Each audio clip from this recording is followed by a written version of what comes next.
எங்களுக்கு வந்து இந்த சீசனில் இங்கே வந்து வெள்ளை பூசணிக்காய் கிடைக்குமென்றதால் இன்றைக்கு சமையலுக்கு வந்து நான் வெள்ளை பூசணிக்காய் கூட்டு தான் பண்ணியிருக்கிறேன்.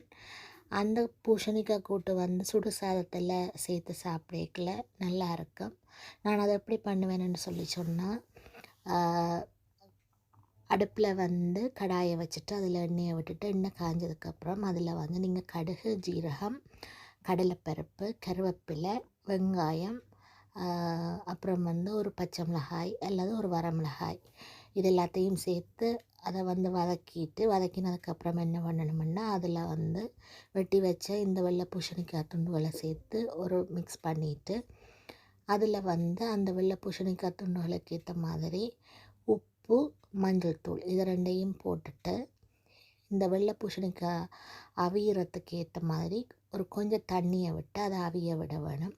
அதை அவிஞ்சதுக்கப்புறம் என்ன பண்ணணுமெண்டா இந்த வெள்ளை பூசணிக்காய் கூட்டுக்கான ஒரு தேங்காய் துருவல் சேர்த்து ஒரு மிக்ஸ் ஒன்று அரைக்க போகிறோம்.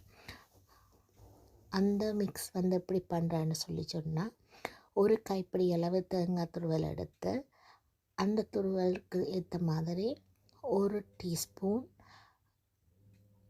ஜீரகம், 2 பச்சை மிளகாய், உங்களுக்கு விருப்பம் என்று சொல்லி சொன்னால் சிறிதளவு பெருஞ்சீரகம் சேர்த்துக்கொள்ளலாம். பெருஞ்சீரகம் சேர்க்கும்போது அது கொஞ்சம் வாசனையாக இருக்கும்.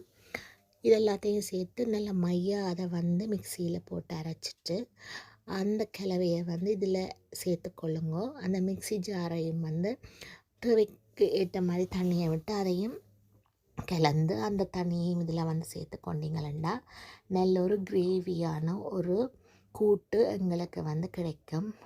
இதை வந்து மிதமான தீயில் வந்து நல்ல ஒரு அந்த கூட்டு போட்டதுக்கப்புறம் அந்த ஒரு பச்சை வாசனை போகும் வரைக்கும் கொதிக்க விட்டுட்டு இதை வந்து இறக்கினீங்களா நல்லதொரு வெள்ளை பூசணிக்காய் கூட்டு தயாராகிடும். இதை வந்து சுடு சாதத்தில் போட்டு சாப்பிடக்கல நல்லாயிருக்கும். இதை நீங்களும் ட்ரை பண்ணி பார்க்குறேன்னா பார்த்துட்டு எனக்கு கமெண்ட் பாக்ஸில் கமெண்ட் பண்ணுங்க.